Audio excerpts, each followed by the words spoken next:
గాలి తన కోసం వీస్తుందా? లేదు. వెలుతురు తన కోసం ప్రకాశిస్తుందా? లేదు. అగ్ని తన కోసం తనిచ్చి తాను మండుతుందా? లేదు. మరి ఒక గోవు తను ఎందుకు జన్మ తీసుకుందో మీరు అర్థం చేసుకోండి. ఆ గోవు యొక్క ప్రశస్తి గురించి ఈరోజు మాట్లాడతాం. నిజంగా మనకి వేదాల ప్రకారం, వేద శాస్త్రాన్ని అనుసరించి మనకి 7 తల్లులు ఉన్నారట. ఎంతమంది ఉన్నారు? ఎంత? ఒక్కరే కదా. మనం అనుకోవచ్చు, మీరు అనుకోవచ్చు ఒక్కరే కదా తల్లి, మీరు 7 అంటున్నారు. ఏం చెప్తున్నారంటే, ఆత్మమాత గురుర్పత్ని బ్రాహ్మణి రజపత్నిక ధత్రి తథా పృథ్వీ సప్తైత్వామారసారణ. అంటే 7 ఉన్నారు. లెక్క పెట్టుకోండి. 7 తల్లులు ఉంటారంట మనకి. ఒక్కరు. ఫస్ట్ ఎవరు తల్లి మనకు? Who is our mother? మన కన్న తల్లి. ఒకరు ఎవరు? మన కన్న తల్లి. ఇంకొకరు ఎవరు మరి? భూమాత. ఓకే. 2.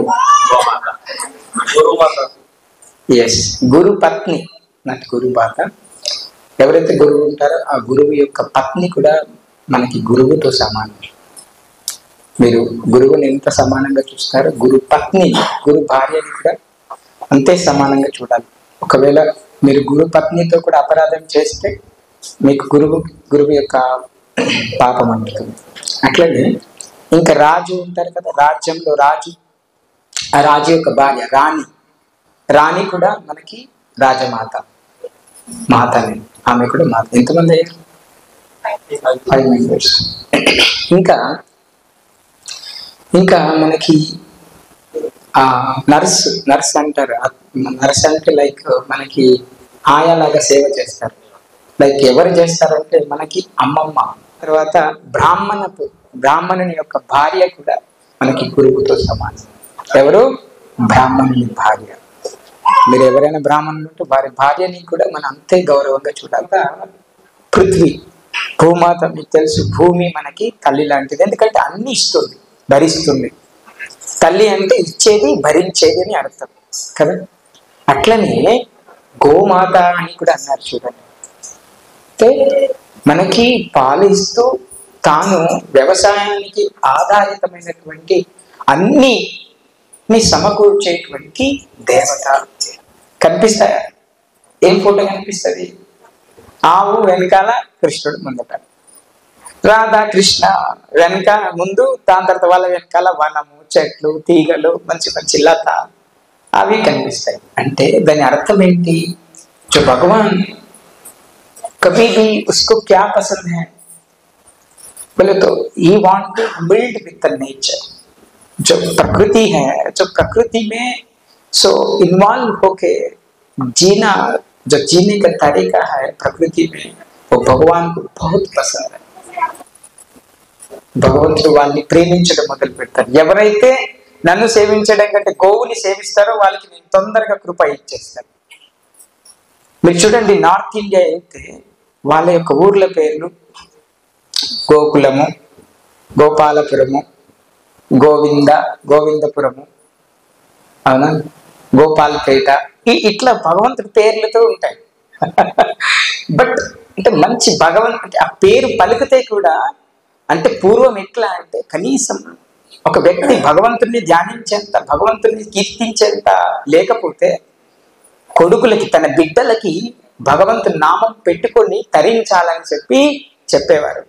పోనీ నీ బిడ్డలకి నామం పెట్టుకోలేని, తరించలేని స్థితిలో నువ్వు ఉంటే, అవునా, కనీసము ఆ గ్రామం పేరైనా చెప్పైనా తరించడానికి గ్రామం పేర్లు అలా పెట్టేవారు. శ్రీరాంపూర్, ఏ ఊరు మీది? శ్రీరాంపూర్. ఒక్కసారి రామ అన్నాడు. సాక్షాత్తు శివుడు పార్వతీదేవికి చెప్తున్నారు. అవునా? సో ఆరాధనానం సర్వేషాం విష్ణురారాధనం పరం. ఆరాధనకెల్లా గొప్ప ఆరాధన విష్ణు ఆరాధన. సో సాక్షాత్తు శివుడు చెప్తున్నటువంటి మాట ఏంటంటే, మీరందరూ శివాలయాలకు వెళ్ళి కార్తీక మాసంలో పరమేశ్వరుడికి దీపాలు ముట్టిస్తారు చాలా మంది. ఎందుకు శివుడికి కార్తీక మాసం అంటే ఇష్టం? ఎవరైనా ఆలోచన చేశారు? ఎందుకు శివుడికి కార్తీక మాసానికి ఏమైనా సంబంధం ఉందా? కార్తీక మాసం అంటే శివుడికి ఎందుకు ఇష్టం? ఎందుకంటే అది రాధాకృష్ణుల యొక్క మాసం కాబట్టి. కార్తీక మనం చెప్పుకున్నాం, కీర్తిదా ఇది కార్తీక, కార్తీకే హృదయేశ్వర్య కృష్ణ. చాలా రాధాకృష్ణునికి గోవు అంటే చాలా చాలా ఇష్టం. ఈరోజు గోపాష్టమి. కృష్ణుడు గోవుల మధ్యలో పెరుగుతూ గోవులు కృష్ణుడు చిన్నగా ఉన్నప్పుడు చిన్న లేగదుడలు ఉంటాయి కదా, వాటితో ఆడుకునేవాడంట. వాటితో గోవిందుడు లీలలు చేసేవాడు. సో గోవిందుడికి పేరు అప్పటి వరకు గోవింద అని లేదు. కృష్ణ సర్వాకర్షకి ఇది కృష్ణ. అప్పటి వరకు కృష్ణుడికి గోవింద అని నామం లేదు, గోపాల్ అని కూడా నామం లేదు. ఎప్పుడు వచ్చింది కృష్ణ అనే గోవింద అనే నామము? ఈ గోపాష్టమి రోజు నుంచి గోవింద అనే నామం వచ్చింది. కృష్ణ ఎలా వచ్చింది తెలుసుకుందాం. మనం చెప్పుకున్నాం, గోవర్ధన పర్వతాన్ని కృష్ణుడు 7 రాత్రులు 7 పగళ్ళు మంచిగా ఎడమ చేతి అలా చిటికని వేలి మీద ఎత్తి పట్టారు. ఓకే, ఎత్తి పట్టిన తర్వాత ఇంద్రుడికి ఆయనకి గర్భభంగం అయింది. ఇంద్రుడట కృష్ణుడి ముందుకి రావడానికి భయపడుతున్నాడు. కృష్ణుడి ముందు రావడానికి భయపడి తప్పు చేశాడు కదా. అప్పుడు ఏం చేయాలి, ఎలా కృష్ణుడి ముందుకు వెళ్ళాలి అంటే నారదుడు ఒక సలహా ఇచ్చాడు. కృష్ణుడికి ఆవులంటే చాలా ఇష్టము, గోవులంటే చాలా ఇష్టము. మీరు గోవుని తీసుకొని వెళ్ళండి, సురభి ఆవుని తీసుకుపోండి అంటే సురభి ఆవు ముంగట, దాని వెనకాల ఇంద్రుడు. ఎందుకంటే కృష్ణుడు కోపంగా ఉన్నాడు. కానీ కృష్ణుడు ఎప్పుడైతే గోవు మొహాన్ని చూశారో చల్లగా అట్లా సురభి ఆవుని చూసిన తర్వాత కృష్ణుడికి చాలా ఇష్టమైన ఆవు సురభి ఆవు. సురభి యొక్క వంశ వృద్ధితోటే ఈ గో సంతతి అంతా కూడా సృష్టిలో పెనుగుతుంది. మరి సురభి ఎక్కడి నుంచి వచ్చింది తెలుసా? 12 వస్తువులు వచ్చాయండి సముద్ర మంథనం చేస్తుంటే, అందులో నుంచి సురభి యొక్క గోవు కూడా వచ్చింది. సో ఈ సురభి గోవుని ఇంద్రుడు అలా ఇంద్రలోకంలో పెట్టుకున్నారు, దేవతలకు. చూడండి, మనిషి జీవితాన్ని భగవంతుడు 4 వర్ణాలుగా విభజించాడండి, 4 ఆశ్రమాలుగా విభజించాడు. మంచి గుర్తుపెట్టుకో. ఒకటి బ్రహ్మచర్యం. 0 నుంచి మనకి 25 సంవత్సరాలు వచ్చే వరకు గడిపే జీవితం అంతా కూడా బ్రహ్మచర్య ఆశ్రమం అంటారు. ఈ బ్రహ్మచర్య ఆశ్రమంలో ఏముంది అంటే మనం భగవంతుడి గురించి తెలుసుకోవాలి, ధర్మం గురించి తెలుసుకోవాలి, గురుకుల శిక్షణని పొందాలి. అదే విధంగా ఒకవేళ మీరు గృహస్థ జీవనానికి పోవాలనుకుంటే, అంటే భార్య పిల్లలు ఆ రకమైన జీవితాన్ని మీరు గడపాలనుకున్నప్పుడు అక్కడ డివియేషన్ వస్తుంది. అక్కడ నుంచి మీరు గృహస్థ జీవనానికి వెళ్ళాలి అనుకున్నప్పుడు మీరు ఏం చేయాలంటే ఆ గృహస్థ జీవనాన్ని లీడ్ చేయడానికి ఏదో ఒక స్కిల్ని నేర్చుకోవాలి, ఏదో ఒక వృత్తి నైపుణ్యాన్ని నేర్చుకోవాలి. దాంతో భౌతిక గృహస్థ జీవనాన్ని, భార్య పిల్లలు వారి పోషణ, కుటుంబం వారిని పోషించేటువంటి దాన్ని బ్రహ్మచర్యంలోనే నేర్చుకోవాలి. 25 సంవత్సరాల తర్వాత నేర్చుకోవడానికి లేదు, పూర్వం అట్లనే ఉంది. 20 సంవత్సరాల తర్వాత పురుషులకైతే 4 మళ్ళీ పురుషార్థాలు ఇచ్చారు వేదంలో. ఏమిచ్చారు? ధర్మ, అర్థ, కామ, మోక్ష. ఈ 4 వర్ణాలు, 4 ఆశ్రమాలు, 4 ధర్మాలు. ఈ పురుషార్థ ధర్మాలు అంటారు. ఇవి పురుషుడు చేయాల్సినవి. అంటే మొట్టమొదటిగా పురుషుడు బ్రహ్మచర్యంలో ఉన్నప్పుడు ధర్మాన్ని గురించి నేర్చుకోవాలి. అసలు ధర్మం ఏంటి, ఈ ధర్మంతో కూడినటువంటి జ్ఞానం ఏంటి, దీని గురించి ఖచ్చితంగా తెలుసుకోవాలి. లేకపోతే జీవితం అంతా తడదడని ఉంటుంది.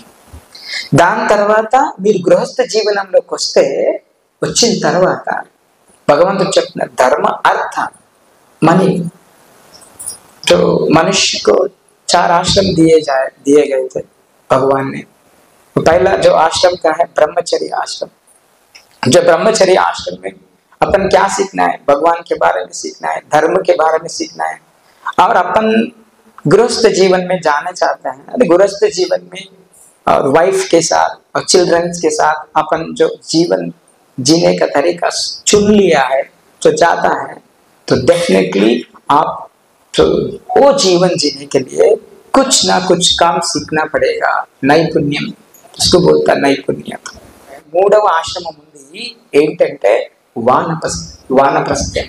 ఏమి ఇక్కడ మీరు వానప్రస్థానంకి వచ్చేసరికి ఏమంటున్నారు తెలుసా, ఆ బాధ్యతలన్నిటి నుంచి మీరు తప్పుకోవాలి। जो रिस्पॉन्सिबिलिटीज है अब खत्म करने का है। 50 साल आने बाद अब खत्म करने का है। उसके बाद जो रिस्पॉन्सिबिलिटीज है अब you have to transfer the responsibility.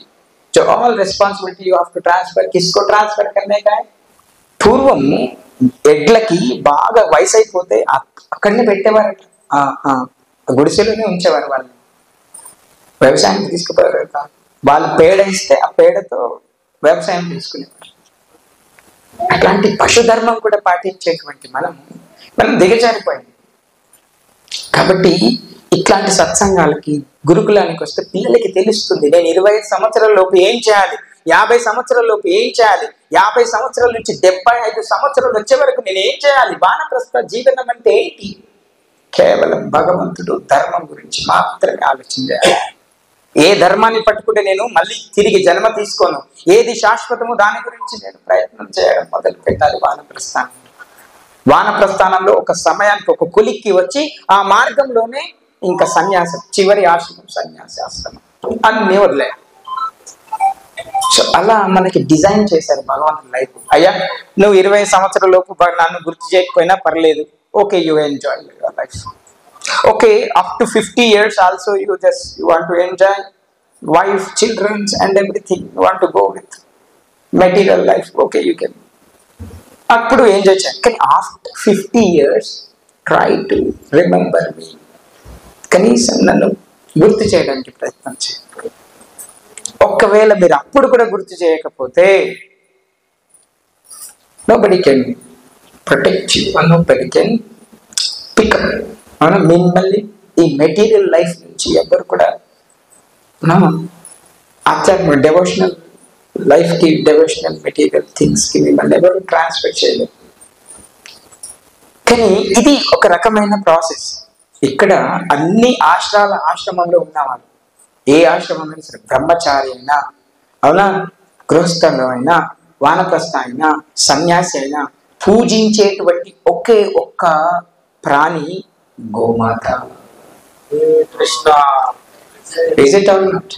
బ్రహ్మచర్యంలో ఉన్న వాళ్ళు పూజించవచ్చు, గృహస్థ జీవనంలో ఉన్న వాళ్ళు పూజించవచ్చు, వానప్రస్థంలో ఉన్న వాళ్ళు పూజించవచ్చు, సన్యాసులు పూజించవచ్చు।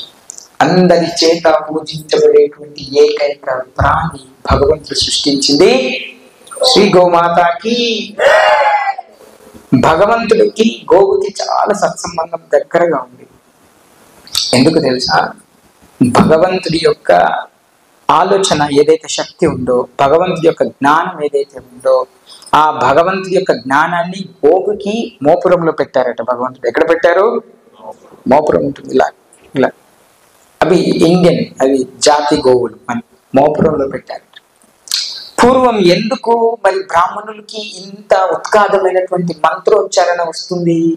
Because of drinking cow milk. దేనివల్ల? కౌ మిల్క్ వల్ల। 4 వేదాలు గుర్తుంచుకొని, ఉపనిషత్తులు గుర్తుంచుకొని, అవునా, తర్కానాలు గుర్తుంచుకొని, అవునా, ఇవన్నీ శాస్త్రాలు ఎలా గుర్తుంచుకునేవాళ్ళు? అంత జ్ఞాపశక్తి ఎక్కడి నుంచి వచ్చింది వాళ్ళకి? ఆవు పాలు, పంచగవ్యామృతం నుంచి వచ్చింది। వాళ్ళు గోమూత్రం వాడేవారు, ఇంట్లో గోపేడతో ఇల్లు అలుక్కునేవారు, గోపిడికల్ని ఇంట్లో ముట్టించుకునేవారు, అవునా। సో అదే విధంగా గోవుకి పొద్దున పూజ చేసేవారు, గోవుకి పూజ అర్పియంది, గోవుకి భోజనం ఇయ్యంది, వాళ్ళు ఇంట్లో భోజనం తినేవాళ్ళు కాదు, గోవు పిడికతోటి వంట చేసుకునేవాళ్ళు, గోవు యొక్క పేడని వ్యవసాయంలో వాడేవారు. ఆ తర్వాత చనిపోతే కూడా గోవు పిడికల్లో పెట్టి దహనం చేసేవారు. మరి అట్లాంటి గోవు ప్రతి దాంట్లో అవసరం ఉందా లేదా?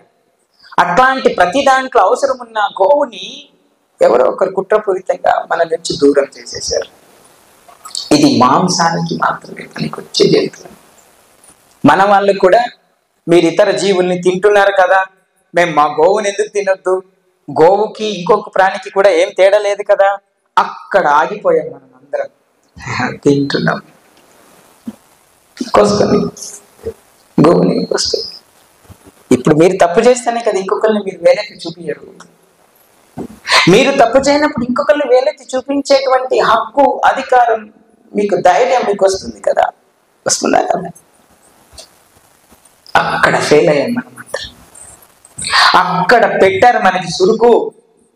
అక్కడ బ్రిటిషర్స్ ఈ భారతదేశం ఇంత ఆరోగ్యంగా, ఇంత ఆధ్యాత్మికంగా పురోగమించడానికి ఏమి కారణమయ్యా అంటే గోవు.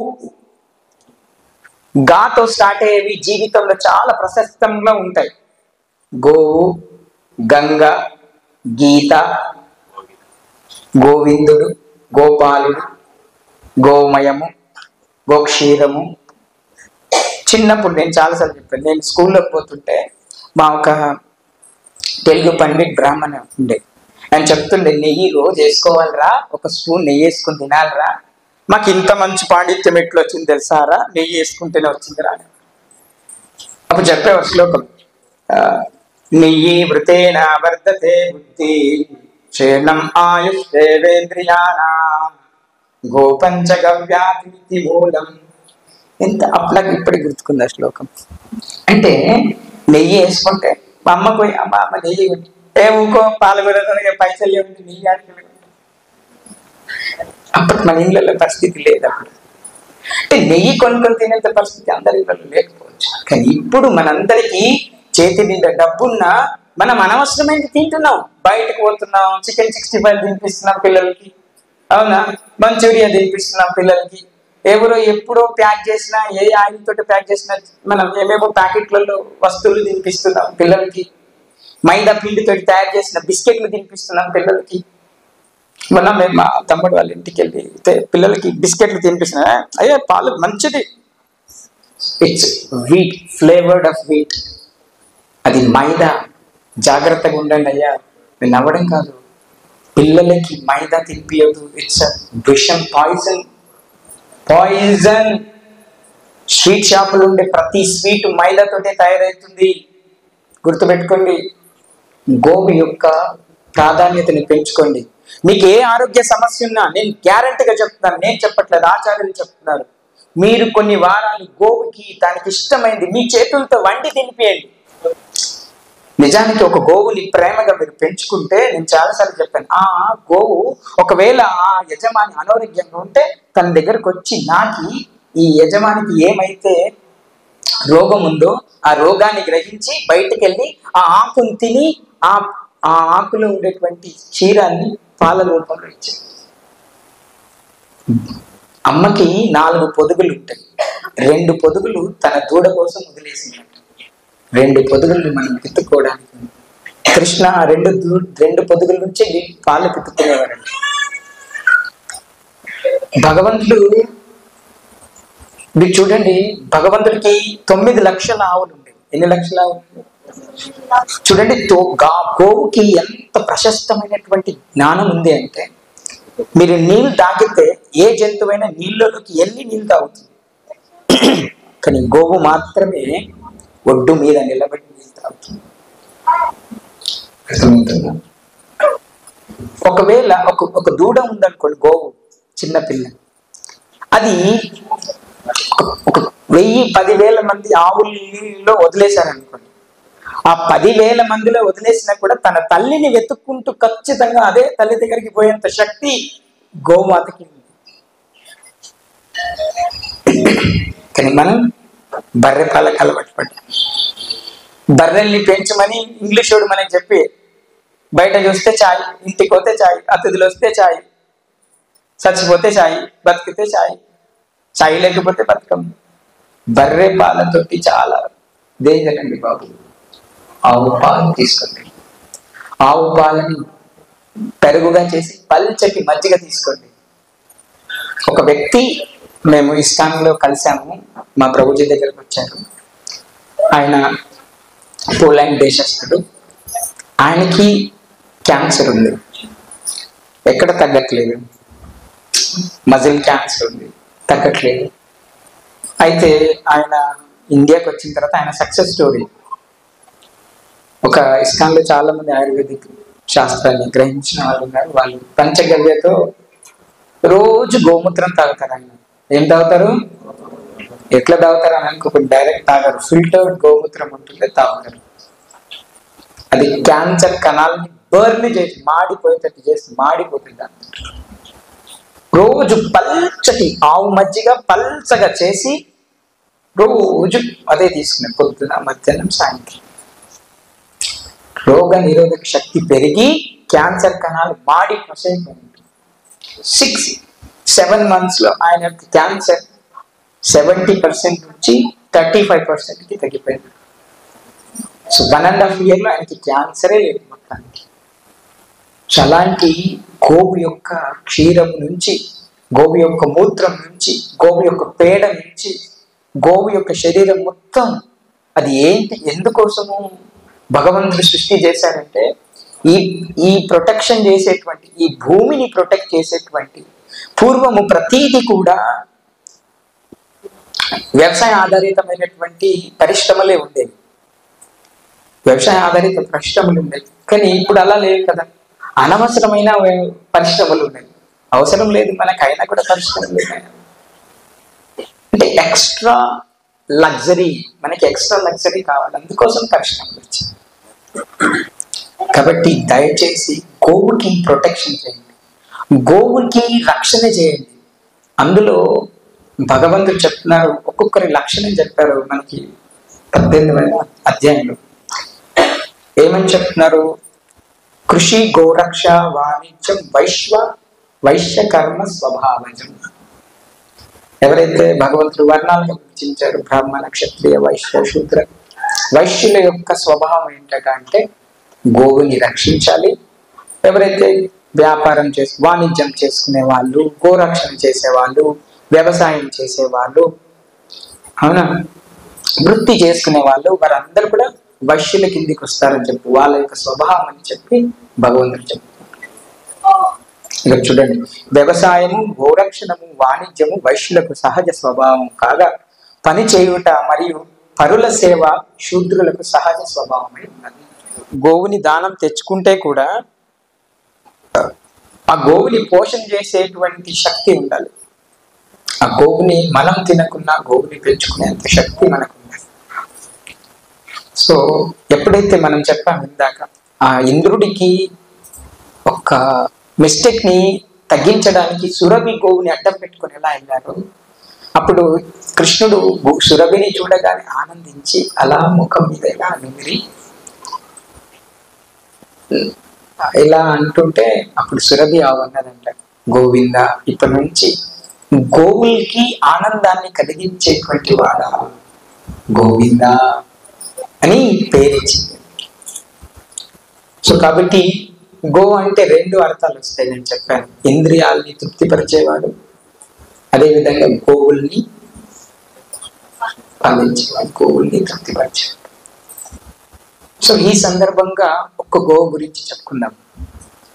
బృందావనంలో చాలా గోవులు ఉన్నాయి. అందులో శ్రేష్టమైన గోవులు ఉన్నాయి. పద్మగంధ జాతికి చెందిన గోవులు, చాలా బాగా నిజాయితీతో కూడుకున్న ఆవులు. అందులో ఒక 4 ఆవులు ఉన్నాయి, వాళ్ళ స్నేహితులు. బహుళ, గంగ, యమున, ఇలా నందిని, ఇలా 4 గోవులు. అవి రోజు కలిసి మంచిగా మేతకెళ్ళేవి, బృందావనంలో మంచి గడ్డి మేసేవి, మంచిగా తింటున్నాయి. మంచిగా భగవంతుడు మంచి ఫ్లూట్ వాయిస్తుండేవాడు, ఇక్కడ అవి మంచిగా ఆరగించేవి.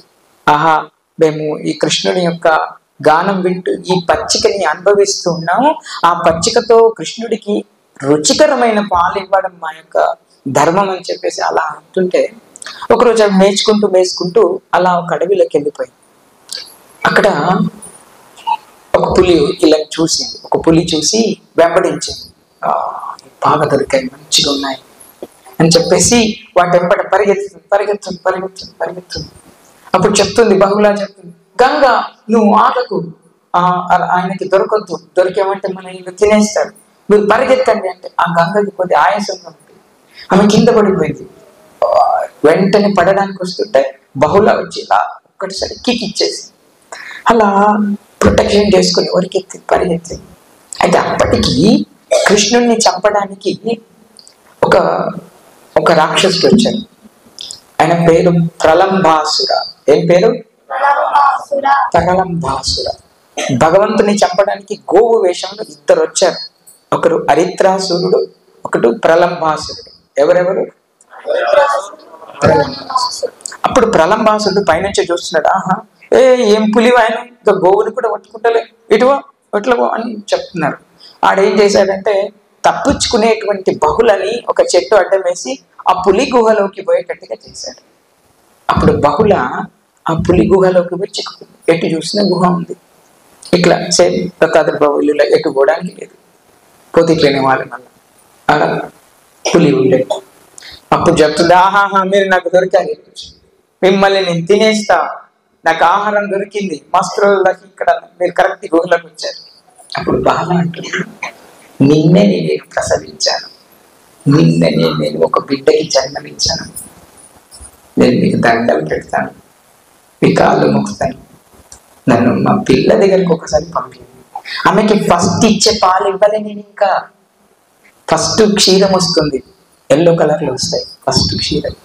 ఆ పాలు చాలా ఆరోగ్యకరమైనవి నా బిడ్డకి, అవి నేను ఇవ్వలేదు. దయచేసి మీరు ఒక్క రోజు నాకు టైం ఇస్తే, ఈ రోజు టైం ఇస్తే నేను మీకు మాట ఇస్తున్నాను, నేను వెళ్ళి నా తార, ఆ బిడ్డ పేరు తార, ఆ తారకి పాలిచ్చి నేను వస్తాను, నేను ఖచ్చితంగా చెప్తున్నానంటే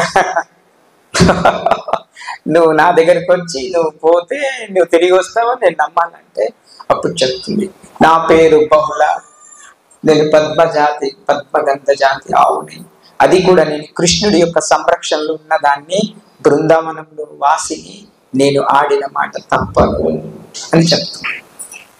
అప్పుడు బాగా అలా ఇలా చేసి నేను ఇటు తింటా అటు తింటే ప్రాధాన్యం పడి అప్పుడు సరే అని చెప్పి వదిలేస్తే ఆమె వెళ్ళి అక్కడ ఆ కాపరి, పశువుల కాపరి అన్నాడు, బహుళ అందరూ వచ్చారు, మీరు రాలేదని ఎదురు చూస్తున్నా నేను, ఏమైంది అంటే ఇలా చూసి మళ్ళీ కిందికి మోమేసుకొని తల్లి దగ్గరికి పోతే ఆ పిల్ల దగ్గరికి వచ్చింది. అమ్మా ఎక్కడికి పోయావమ్మా, నేను ఎంతసేపు నువ్వు రాలేవంటే ఆ పులిని తినేసింది అనుకున్నానమ్మా, నాకు నీ పాలు కూడా తాగే అదృష్టం లేదా అమ్మా అని అలా అంటుంటే మొత్తం పెయ్యంతా కూడా నాకేసి కన్నీళ్లు కారుస్తూ ఆ గోవు చెప్తుంది, బిడ్డ ఇప్పటి నుంచి గంగా నువ్వు ఏమని చూసుకో, అవునా, సో అందరికీ చెప్తుంది, మీరు యమున మీరేమి చూసుకోండి, నందిని మిమ్మల్ని మీరు జాగ్రత్తగా చూసుకోండి అని చెప్పి నేను వెళ్ళాలి, ఆ పులికి నేను మాటిచ్చాను, నేను వెళ్ళాలమ్మా, ఇప్పటి నుంచి మన జన్మ ఇక్కడికి బంధం తెగిపోయిందని చెప్పి చెప్తుంటుంటే ఏడుస్తుంది, తార ఏడుస్తుంది, బహుళ ఏడుస్తుంది, అందరూ ఏడుస్తున్నారు. చూడండి గోవి యొక్క నిజాయితీ అని చూపెడుతున్నారు అక్కడ. అలా వెళ్తుంటే అక్కడ నిజానికి నాకు దాంట్లో ఒక సీన్లో పాట గుర్తుకొస్తుంది, గోపాలన్ హారే గోపాలన్ హారే నిర్గుణు న్యారే తుమరా బినా హమారా कौन नहीं, गोपालन हारे निर्गुण न्यारे तुमरा बिना हमरा कौन नहीं, तुमरा बिना हमरा कौन नहीं, हमरे उलझन. భగవంతుడికి ఎంత మంచిగా నివేదిస్తున్నాయి. ఎంత మంచిగా అడుగుతున్నాయి, అయ్యా ఓ గోపాల, ఓ హరి, నువ్వే మాకు దిక్కు, నువ్వు కాకుండా మేము ఎవ్వరిని ఊహించలేదు. తుమరే బినా హమరా కోయి నహీ, ఎవ్వరు లేరు మాకు, ఇంకా మీరే దిక్కు, ఇంకా మీరు తప్ప ఈ ప్రపంచంలో మమ్మల్ని ఎవరు రక్షించలేరు కృష్ణ అని చెప్పి పాడుకుంటుంటే ఆ గో వెళ్ళిపోయింది ఇచ్చిన మాటకి. పులి దగ్గరికి ఇంకా వస్తలేదు అని చెప్పి చూస్తున్న పులి దగ్గరికి వచ్చింది. ఆహా వచ్చినావా, ఆహా ఎక్కడి నుంచి నిన్ను స్టార్ట్ చేయాలి తినడం అనగానే వెంటనే ఆ పశువుల కాపరి వచ్చింది. దాన్ని తినొద్దు, అది చాలా గొప్ప జంతు, కృష్ణుడికి ఇష్టమైన ఆవు, నన్ను తిను అని చెప్పేసి ఆ పశువుల కాపరి వచ్చింది. వెంటనే ఆ పశువుల కాపరి వచ్చిన తర్వాత కొద్దిసేపటికి ఆ తార కూడా వచ్చింది. వద్దు పులి, మీరు నన్ను తినండి, నేను చాలా లాత మాంసంలో ఉన్నాను, నన్ను తినండి, చాలా రుచికరంగా ఉంటుంది నా మాంసం. అలా ఒక్కరి తర్వాత ఒక్కరు చూడండి నిజాయితీగా వచ్చారు. అప్పుడు ఆ పులి అనుకుంటున్నా, అబ్బా ఒక్క దెబ్బకి 3 పిట్టలు దొరికాయి. ఈ ముసలైన అప్పుడప్పుడు నన్ను వేటాడడానికి వస్తుండే, ఫస్ట్ ఈ ముసలిని వేసేస్తా, ఇక నన్ను ఇంకా వేట చేసే వాళ్ళు ఉంటారు అని అనుకుంటుంది. తార ముందుకు వస్తుంది, ఆవు వస్తుంది, తార వస్తుంది, ముసలుడు వస్తుంది. ఇలా వస్తుంటే అక్కడ కృష్ణుడు ఆ ప్రలంబాసురుడిని చంపేస్తున్నాడు. ప్రలంబాసురుడు చిన్న గేదె రూపంలో, ఆవు రూపంలో వస్తారనమాట. వాళ్ళు పోటీ పెట్టుకుంటారు దూడల మీద కూర్చొని ఎవరు ఫాస్ట్ గా పోతారు. ఆ ప్రలంబాసుడు కృష్ణుని ఎక్కించుకొని ఫుల్ తుత్తు నిలుకుతారు. అంత ఇదేమి దూడలెక్కలేదు, రాక్షసులు ఎక్కున్నాడు అంటారు మధుమంగలి. అప్పుడు ఆ దూడని రాక్షసుడు ఇలా తిప్పి తిప్పి తిప్పి పైకి సిరేస్తాడు కృష్ణుడు. అక్కడ అది చంపేసిన వెంటనే ఇక్కడ పులి దాన్ని దుఃఖం పోతుంటే, ఆగండి మిత్రులారా, నాకు ఇంకొక పని ఉందని చెప్పేసి కృష్ణుడు వెంటనే అక్కడికి వెళ్తాడు. వెళ్ళి సో పులి బారి నుండి వాళ్ళ ముగ్గురిని కూడా రక్షించి ఆ పులికి చెప్తారు. పులికి పోయి ఇలా చేతి పెడతారు. పెట్టగానే తనకి ఆధ్యాత్మికమైన భావన వస్తుంది. కృష్ణ నన్ను క్షమించండి, నా ధర్మాన్ని నేను తప్పాను అని చెప్పి ఎవరైతే మాట మీద నిలబడ్డారో వాళ్ళని ఖచ్చితంగా, ప్రాయశ్చిత్తంగా ఉన్న వాళ్ళని ఖచ్చితంగా మనము క్షమించాలి, వాళ్ళని ధర్మంగా మనము ప్రయత్నించాలి, ధర్మం వైపుగా ఉండడానికి. నేను అది తప్పాను అని చెప్పి అలా వెళ్ళిపోతున్నాను. అప్పుడు కృష్ణుడు ఆ ముగ్గురిని బయటకు తీసుకొచ్చి, ఈ వనం లోపట నీలాంటి గోవు ఉండడం నాకు చాలా ఆనందం అనిపిస్తుందని చెప్పి, బహుళ ఈ రోజు నుంచి ఈ వనానికి నీ పేరే వస్తుంది, బహుళావనం అని చెప్పి కృష్ణుడు ఆ యొక్క వనానికి బహుళావనం అని పేరించాడు. బృందావనంలో ఇప్పటికీ బహుళావనం ఉంది, 12 వనాలు ఉన్నాయి, నిధివన్, కామ్యవన్, సో బహుళావన్, సో చాలా చాలా వనాలు ఉన్నాయి, అందులో బహుళావన్ కూడా ఒకటి. సో అలా కృష్ణుడి యొక్క బృందావనంలో ప్రతి ఒక్కరు కూడా అట్లా అందంగా భగవంతుడి నుంచి ప్రేమని పునికి పుచ్చుకుని అందరూ కూడా ఆనందంగా జీవనం గడుపుతున్నారు. నిజాయితీతోటి, ఆనందంతో, ఆతృతతోటి, భగవంతుని యొక్క సాంగత్యంలో ఉన్నామనేటువంటి ఆ యొక్క భావంతో అందరూ కూడా సో వారి జీవనాన్ని సమృద్ధిగా చేసుకుంటున్నారు. కాబట్టి మనం అందరం కూడా గోవుని మన జీవితంలోకి తీసుకొని, కృష్ణుడు తాను బృందావనం రోజులు గోవులతోటే సాంగత్యం చేశారు. ఈ యొక్క గోపాష్టమి రోజునే కృష్ణుడు అప్పటి వరకు గోవు దూడలతో ఆడుకున్న వారికి ప్రమోషన్ వచ్చిందట. పెద్దవాడు అయిపోయాడు కృష్ణ, ఈ రోజు నుంచి నీ పెద్ద ఆవుల్ని కూడా మేపడానికి అడవికి తీసుకెళ్ళు అని చెప్పి నంద మహారాజ్ కృష్ణుడికి ప్రమోషన్ ఇచ్చి, ఈ గోపాష్టమి రోజు నుంచి ఆయన్ని అడవికి గోవుల్ని మేపించడానికి తీసుకెళ్ళడానికి ఈరోజు పర్మిషన్ ఇచ్చిన రోజట. ఈరోజు కృష్ణుడు ఆ 9 లక్షల ఆవుల్ని బలరాముడితో స్నేహితులతో కలిసి ఆ అరణ్యానికి మేపించడానికి తీసుకెళ్లారనమాట ఈ గోపాష్టమి రోజు.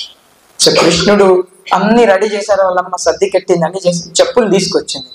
అప్పుడు అన్నారంట కృష్ణుడు, ఈ చెప్పులు తీసుకొస్తుంటే ఎందుకు అమ్మా చెప్పులు అని అంటే, నానా ఈ బృందావనంలో రాళ్ళు, రొప్పులు, అక్కడక్కడ ముళ్ళు ఉంటాయి, పుచ్చుకుంటాయి నీ మృదువైన కాళ్ళకంటే.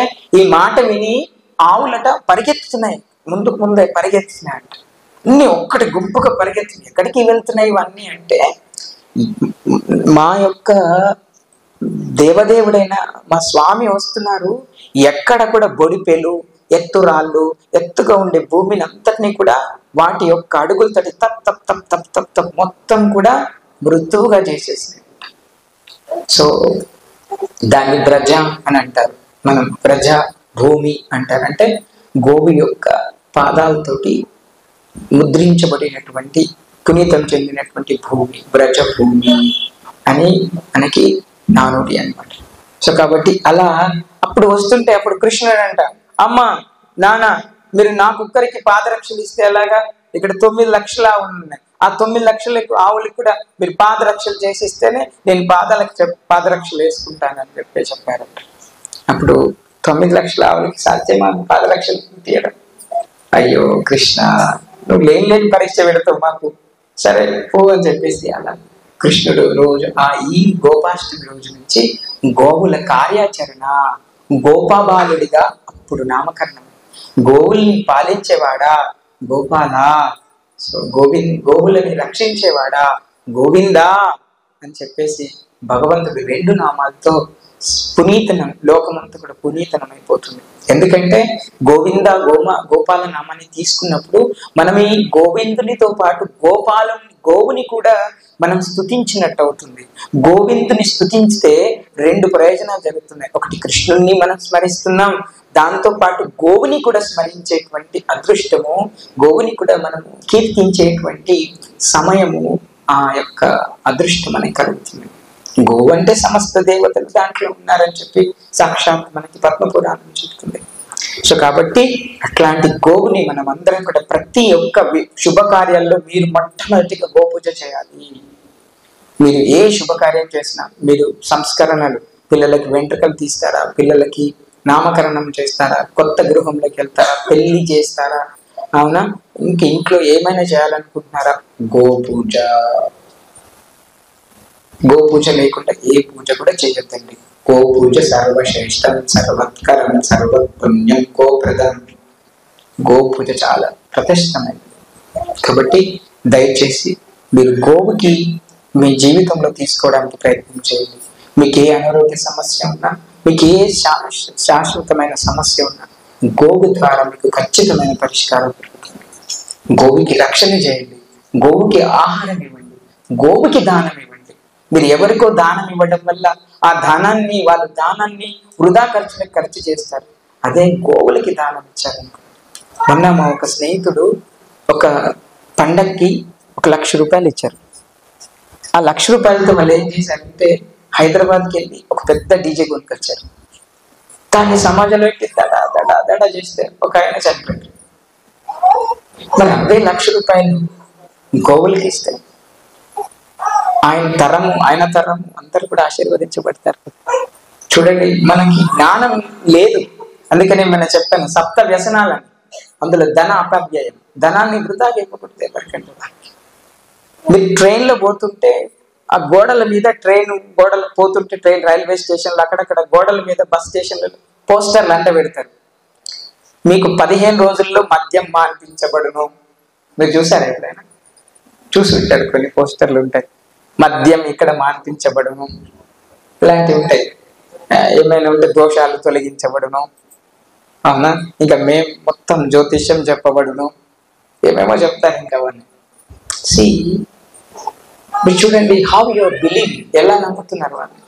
సాక్షాత్ భగవంతుడు నేను ఉంటానయ్యా, నా శరణం తీసుకోండి అయ్యా, నాకు శరణం తీసుకుంటే మిమ్మల్ని నేను ప్రొటెక్ట్ చేస్తానయ్యా అని చెప్పేసి భగవంతుడు చెప్తుంటే భగవంతుడు చెప్పిన మాట నమ్ముతారా? మీరు పోస్టర్లో వాడు అంట పెట్టింది నమ్ముతారు. భగవంతుడు అదే చెప్తున్నారు కదా, మీ వ్యసనాలు చేయొద్దండి, మద్యం తాగొద్దండి. ఎంత ఆనందం. మరి ఇది మనకి మంచి మార్గం కాదా? అంటే ఎంత మంచిగా మద్యం తాగకుండా, ఒక ప్రాణికి హింస చేయకుండా కదా, సాత్వికమైన ఆహారాన్ని తీసుకొని భార్య పిల్లలు సాత్వికమైనటువంటి వాతావరణాన్ని ఇంట్లో కల్పించుకొని ఉండడం ఎంత ఆనందం. ఇంటికి వస్తే స్వర్గం. అది ఇల్లుని గృహాన్ని అలా తయారు చేసుకోవాలి, అంతేగాని ధర్మక్షేత్రం కురుక్షేత్రం. సో కాబట్టి మనందరి జీవితాల్లో గోవు చాలా ప్రశస్తమైనది.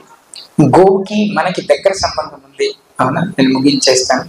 మన పళ్ళు ఫ్లాట్ గా ఉంటాయి, గోవు పళ్ళు కూడా ఫ్లాట్ గానే ఉంటాయి. మీరు గమనించారో లేదు? గోవు పళ్ళు మన పళ్ళ లాగానే ఉంటాయి. అంటే అది శాకాహారి, మనం కూడా శాకాహార జీవులమే. శాకాహారులకి మాత్రమే ఇలా ఫ్లాట్గా పళ్ళు ఉంటాయి. మాంసాహారం మృగాలకి కూరలతో కూడిన జంతువులు ఉంటాయి. కుక్క మాంసాహారి, పిల్లి మాంసాహారి, పులి మాంసాహారి. సపరేట్గా భగవంతుడు మాంసాహారులకు పేరు పెట్టారు. ఇక్కడ ఏ ఆహారం తీసుకోవాలి కూడా భగవంతుడు చెప్పారు. యుక్తాహార విహారస్య యుక్త చేస్త సదాశ. భగవంతుడు చెప్తున్నారు మంచి సాత్వికమైన ఆహారం తీసుకోవాలి. పాలు, పండ్లు, కూరగాయలు, తృణధాన్యాలు. ఈ సూర్యుడి వల్ల, భగవంతుడి వల్ల, భూమాత వల్ల, గోమాత వల్ల పండినటువంటి ఆహారాన్ని మీరు తీసుకోవాలని చెప్తున్నారు. మీకు ప్లేస్ ఉంటే దయచేసి మీ ఇంటి పరిసరాల్లో ప్లేస్ ఉంటే చిన్న చిన్న మొక్కలు పెంచండి. అవునా? మీ ఇంట్లో మీకు సరిపడా కూరగాయలు మీరు పెంచుకోండి ఆర్గానిక్. అవునా? ఎలాంటి మందులు వాడకుండా చిక్కుడు, పూర్వం వేసారు చిక్కుడుకాయలు, బీరకాయలు, ఆనపకాయలు, ఇలాంటివి పెంచడానికి ప్రయత్నం చేయండి. మీ ఇంట్లో ప్లేస్ ఉంది, మీకు శక్తి ఉంటే ఒక గోవుకి సేవ చేయండి. మీ సంపదను అక్కడిక్కడ ఖర్చు పెట్టండి, గోవుకి ఖర్చు పెట్టండి. సో మీకు చాలా మంచి జరుగుతుంది. గోవుని మీరు సంరక్షించడం అంటే గోవిందుని సంరక్షించడం. సో కాబట్టి మనమందరం గోపాష్టమి రోజున గోవిందుడికి ఇష్టమైన పని చేయడం కావాలి, కానీ గోవిందుడికి కానుకలు ఇవ్వడం భగవంతుడికి ఇష్టం లేదు. గోవిందుడి మీద ఆధారపడిన వాళ్ళకి మనం సేవ చేయమంటున్నారు భగవంతుడు. కాబట్టి గోవు మీరు ఒక్కటి నేను లాస్ట్ చెప్పేసి ఆలోచిస్తాను. అందరూ దయచేసి శ్రద్ధగా వినండి. మీరు చూడండి, మీరు ఇలా కూర్చున్నారు, ఒక చీమ వచ్చి మెల్లగా మిమ్మల్ని కొరికింది అనుకోండి, మీరు ఏం చేస్తారు? తప్పమని కొడతారు. ఒక దోమ వచ్చి మిమ్మల్ని కుట్టింది అనుకోండి, ఏం చేస్తారు? చెప్పమని. మీకు హాని జరిగినప్పుడు వెంటనే రియాక్షన్ చేస్తున్నారు మీరు. కానీ అంత పెద్ద శరీరం ఉన్న జంతువులు భగవంతుడు దానికి మాటలు ఇవ్వలేదు భయ్యా. అవి మాట్లాడలేవు, అవి చెప్పలేవు. నేను చూస్తున్నాను మా ఇంటి వెనకాల నిన్న గురువారం ఒక పూజ చేసినట్టున్నారు నరసింహస్వామి కాడ. తెల్లారు ఏం వారం?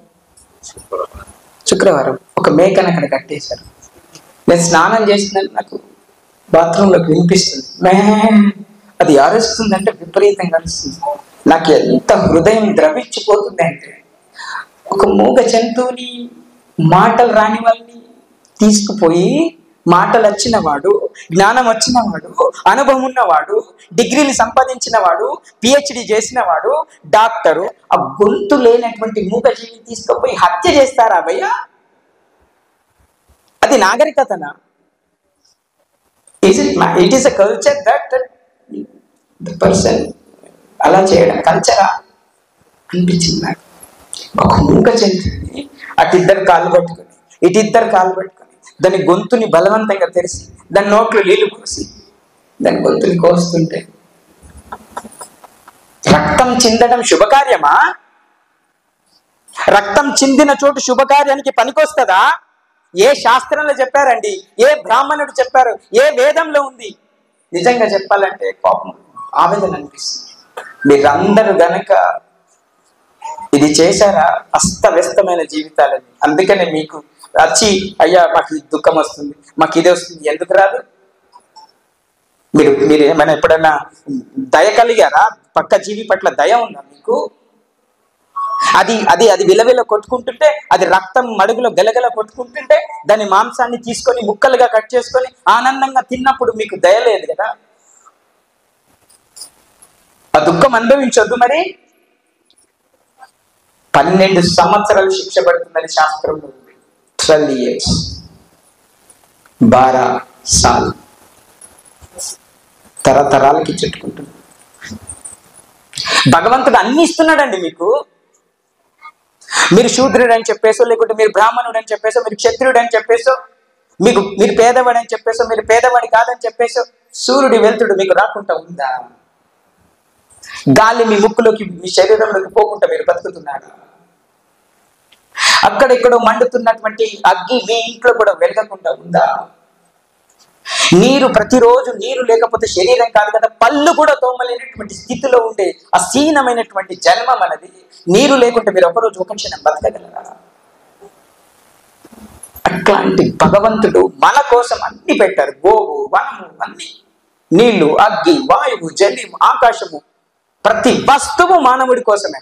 ప్రతి వస్తువు మానవుడిని ఉద్ధరించడానికి. ఎందుకు మానవుడికి ఉద్ధరించడానికి కావాలి? ఎందుకోసమంటే ఏదో ఒక రోజు నా వైపు చూస్తాడేమో, నా బిడ్డ నా వైపు చూస్తారేమో, నా పుత్రులు తిరిగి నా లోకంకి వస్తారేమో, నా నామాన్ని పలుకుతారేమో. తండ్రిని తండ్రి అనే వాడిని మీరు ఏమంటారు? మీరు చెప్పండి. తల్లిని తల్లి అని అనే వాడిని మీరు ఏమంటారు చెప్పండి? సమాజంలో ఏమంటారు? మూర్ఖుడు, దుష్టుడు, నా కడుపున చెడగొట్టాడు అంటారా? మరి మనందరి తండ్రి భగవంతుడు, మనందరి తల్లి భగవంతుడు. మరి భగవంతుడు నా తండ్రి, నా గురువు, నా అన్ని అనకపోతే ఎవరిని అంటామయ్యా? దయచేసి గోవుకి సేవ చేయండి. మన జీవితం ఇలా పశువులాగా జీవించడానికి కోసం లేదు. మన మనస్సు దయతో, భగవంతుడి యొక్క దయతో నిండి ఉండాలి, కరుణతో నిండి ఉండాలి. దయచేసి మనం అందరం గోవుకున్నటువంటి లక్షణాలు ఉన్నాయి. ఎందుకు చెప్పానంటే ఈ గోవుకి ఫ్లాట్గా ఉంటాయి పళ్ళు, మనకి కూడా ఫ్లాట్గా ఉంటాయి. దయచేసి శుభకార్యాలకి ఇతర జీవులను హింసించడం మానేయండి. అది మీకు ఎంతవరకు శుభం కలిగించకపోగా అది తరతరాలు మిమ్మల్ని వెంటాడుతుంది. అది ఉత్తమ గతి పొందే వరకు దాని ఆత్మ యొక్క ఉసురు మీకు తగులుతుంది. మీరు ఎన్ని చేయాలి చెప్పండి, ఎన్ని యజ్ఞాలు, ఎన్ని యోగాలు, ఎన్ని యామాలు, ఎన్ని చేయాలి చెప్పండి. వాటి ఉసురు భగవంతుడు బ్యాలెన్స్ చేయాలి కదా. మీరు మంచి కానుకలు తీసుకుపోయి, మంచి కీర్ వండుకొని తీసుకుపోయి అమ్మా దుర్గా భవాని పాట పాడితే మిమ్మల్ని ఎక్స్క్యూజ్ చేయాలా? అదే అమ్మ పేరు చెప్పి మీరు ఒక జీవిని 10 జీవుల్ని హింసించినప్పుడు ఆ 10 జీవుల ఆత్మలకి ఏమ సమాధానం చెప్తుంది అమ్మ? మా పరిస్థితి ఏంటి? మరి మమ్మల్ని మూగవాళ్ళకి పుట్టిస్తే, అన్ని మాటలుండి అన్ని జ్ఞానం ఉన్నటువంటి మనిషి మమ్మల్ని నిస్సహాయంగా బహిరంగంగా హత్య చేస్తే మాకు న్యాయం లేదా? మౌనం అమ్మవారు. కర్మ అవుతుంది అక్కడికి. ఖచ్చితంగా మిమ్మల్ని మొత్తం బట్టలు చింపుకొని పిచ్చోళ్ళై తిరుగుతారు, అంత స్థితి వరకు వస్తారు. ఇది తరతరాలు జరుగుతుంది. ఇంట్లో జ్ఞానం లేకపోవడం, జ్ఞానం లేని పిల్లలు పుట్టడం, విరుద్ధమైనటువంటి సంతానం కలగడం, మిమ్మల్ని క్రోధించేటువంటి సంతానం కలగడం, మనశ్శాంతి లేని ఇల్లు తయారు కావడం, ఇవన్నీ దాని లక్షణాలు. సో కాబట్టి నేను ఎందుకు చెప్తున్నానంటే, గోవుని చాలా మంది ఏం చెప్తున్నారంటే, మీరు కూడా మస్తు తింటున్నారు కదా, అవి ప్రాణం కాదు, గోవుదే ప్రాణమా అన్నప్పుడు ఈ టాపిక్ ఇక్కడ ఆగిపోతున్నాం. ఇక్కడ మన గోవుని కాపాడుకోలేని స్థితికి హిందువులం వెళ్ళిపోయాం. ఇప్పుడు నేనే ఇతర జీవిని తిననప్పుడు నా గోవు కోసం నేను ఫైట్ చేస్తా కదా. మరి నేను ఇతర జీవిని తింటున్నప్పుడు నాకు హక్కు ఎక్కడిది? నాకు అధికారం ఎక్కడిది? సో కాబట్టి దయచేసి, so this is my only వేదన అంతే. ఎందుకంటే ధర్మతో కూడినటువంటి ఒక జంతువుకి తను మేత మేసి వచ్చినా తన పోషణ కోసం కాదు, తన పిల్లల కోసం. తన పిల్లలు సమృద్ధి చెందినా అవి మళ్ళీ పేడనేసి మన కోసమే. అంతా ప్రతిదీ, ఆవు, గోమూత్రము అన్నీ మన కోసమే. భగవంతుడు మమ్మల్ని రక్షించడానికి భగవంతుడు గోవు రూపంలో యొక్క ఆరోగ్య సూత్రాలను పెట్టాడు. కాబట్టి దయచేసి మీరు అందరూ గోవుని రక్షణ చేయండి, గోవుని మీ జీవితంలో తీసుకోండి, గోవు ఆధారితమైనటువంటి ఆ వ్యవసాయానికి మొగ్గు చూపండి. అవునా?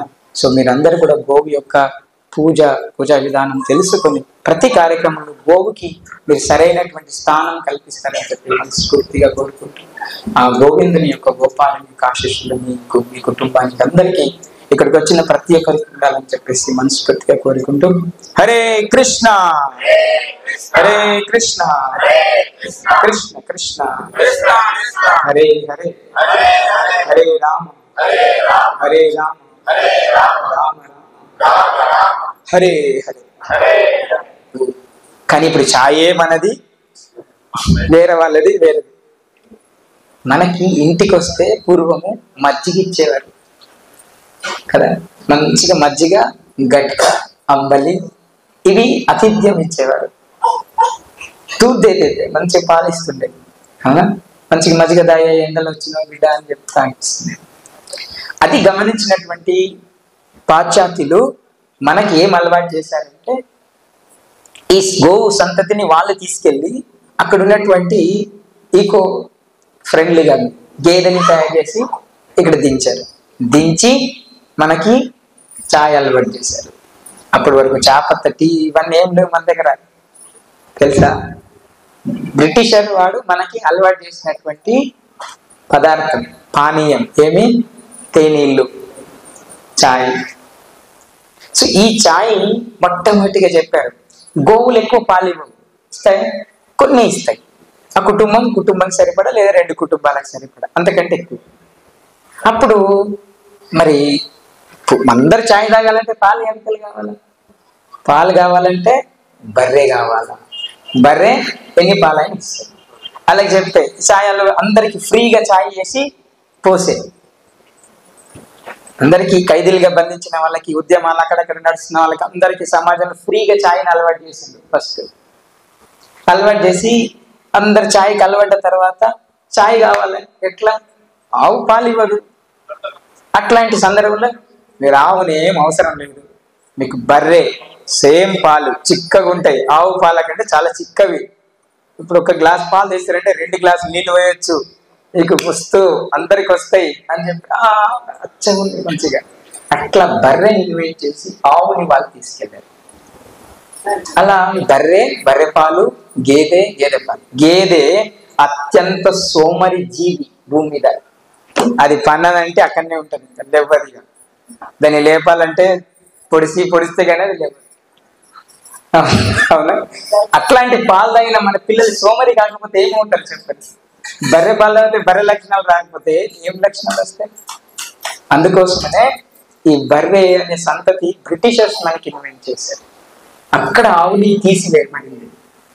అప్పుడు మనకి దెబ్బపడింది. చాయ్ ఇన్వెంట్ చేయబడింది. ఆర్థికంగా ప్లస్ ఆరోగ్యంగా 2 దెబ్బలు కలిగాయి. ఆరోగ్యం లేకపోతే ఆర్థికం లేదు, ఆర్థికం లేకపోతే ఆరోగ్యం లేదు. ఈ 2 కండిషన్స్ అయిపోయి ఆర్థికానికి ఆరోగ్యానికి మనం బ్రిటిషర్స్ మీద ఆధారపడేలాగా చేశారు. ఇప్పుడు మీరు తీసుకుంటున్న అలోపతి మెడిసిన్స్ అన్ని ఎక్కడి నుంచి వస్తున్నాయి? శ్రీమాతాజీ ఎక్కడి నుంచి వస్తున్నాయి?